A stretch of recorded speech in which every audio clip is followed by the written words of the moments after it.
Day and night and day, the living creatures give their praise. To him who lives eternally, they never cease from saying,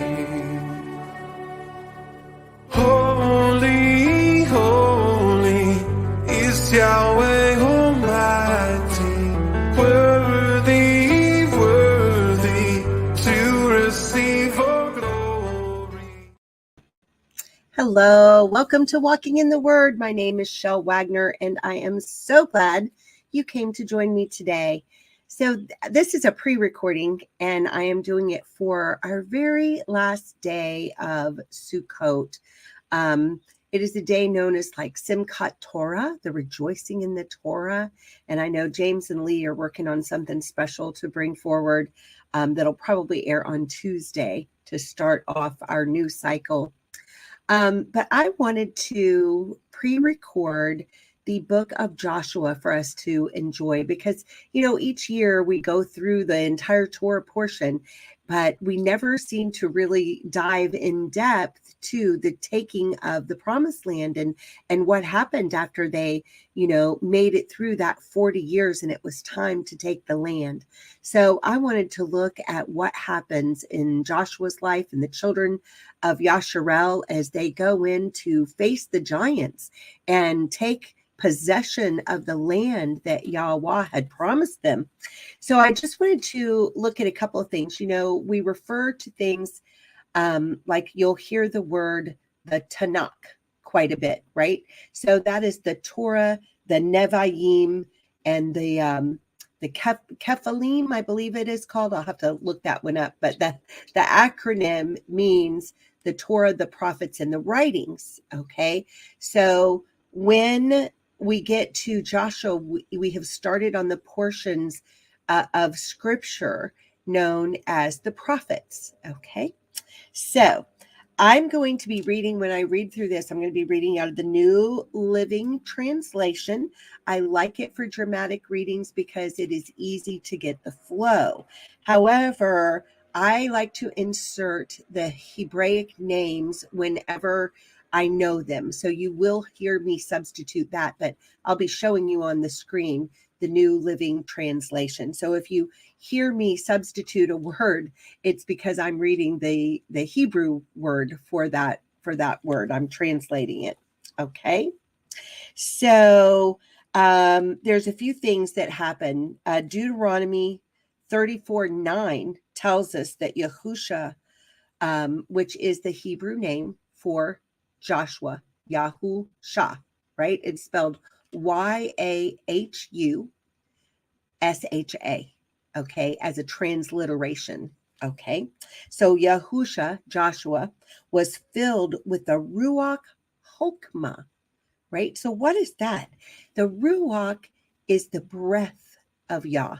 It's the breath of a person. It's that living breath that he breathed into us. Okay, so the Ruach Hokmah is the Ruach of wisdom. Hokmah is wisdom. So Joshua was given great wisdom by the very breath of Yahweh himself. Okay, so we are told he would walk in the same respect and authority that Moshe walked in. So when I say Moshe, the English transliteration would be Moses, and I'm saying Moshe because that's how it would be pronounced in the Hebrew, to the best of my Southern pronunciation, right? Okay, so we're told that Yahusha, Joshua, would walk in that same respect and authority that Moshe walked in the most unlikely of places and the most unlikely people he would meet, along this journey and to the dark places that he had to go in order to take this promised land, where we see the term be strong and courageous over and over throughout the book. And it is Hazak Amatz. That's the word for it in the Hebrew. Hazak Amatz. Be strong, be courageous. And where does our strength lie? It lies really right here in our faith, in our belief, and our willingness to put aside, our human reasoning and accept by faith Yah's promises, to decide that we're going to connect this 18 inches between our head and our heart, and allow our faith to just be built upon what Yah says and his promises. So they are taking the land that Yah had promised to them. The whole book is a book of faith and courage, of finding believers in the most unlikely of places, like the story of Rahab. So many times we come across people and we think, well, they wouldn't qualify. Well, Yah says differently. We never know what's in someone's heart, but Yah does. You don't know what circumstances someone was born into. You don't know what they were forced into, right? In a Canaanite culture, much like I think sometimes some of the culture that we're seeing today, wickedness, right? And innocent people are born into that. And that's what's so wonderful about Yah's free will, that he gave to each heart to make a choice and choose him, and how all of creation displays his goodness and his grandeur and his love for his creation. They in this story, we see them defeat giant strongholds, conquering strongholds of the Canaanite culture. Blows are dealt to the unfaithful of the household of Yasharel that won't walk in the right way, won't do the right things and follow Yah with all their heart. We see how easy it is for Yah's people to get deceived by people. We see 31 kings defeated by Yahusha and his army of Yasharel. And we're told there's so much more to be conquered. We continue on in the book and we see the tribal land allotments, the cities of refuge, the towns for Levites, the eastern tribes build an altar. We see a covenant that is renewed.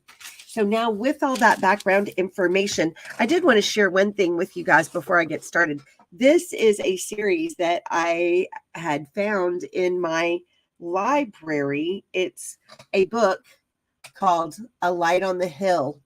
It is by Connellan Cossett. You can see there it's Connillyn, and then her last name is Cossett, Cossettee. And it's called The Cities of Refuge. Now, it's a whole series, and I have finished number 1, and I can't tell you when I have read a better book.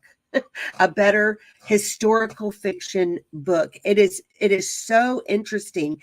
It's I'll just read this back cover to you. It says, though Israel has found relative peace, Moriah has yet to find her own. Attempting to avoid the scorn of her community, she spent the last 7 years hiding behind the veil she wears. Underneath her covering, her face is branded with the mark of the Canaanite gods, a shameful reminder of her past captivity in Jericho, and an assurance that no man will ever want to marry her. When her father finds a widower who needs a mother for his 2 sons, her hopes rise. But when their introduction goes horribly wrong, Moriah is forced to flee for her life, seeking safety at one of the newly established Levitical cities of refuge. She's wildly unprepared for the danger she will face and the enemies and unexpected allies she will encounter on her way. Now, like I said, I've read this one, and I could hardly wait to read number 2, because this was so good, and I just enjoyed it immensely. So if you're a historical fiction fan and like to dig into what was happening during the days of Joshua and that time, I mean, literally, you get introduced to himself and his army in this book, and quite interesting how she did that. So I just wanted to share that. All right, so this was just my introduction of what I'm about to do. So I will go ahead and end this now. and let this be the introduction. And then I hope you guys, I'm just going to come through and I'm going to start reading. All right. Blessings, and hope to see you when I start reading the book.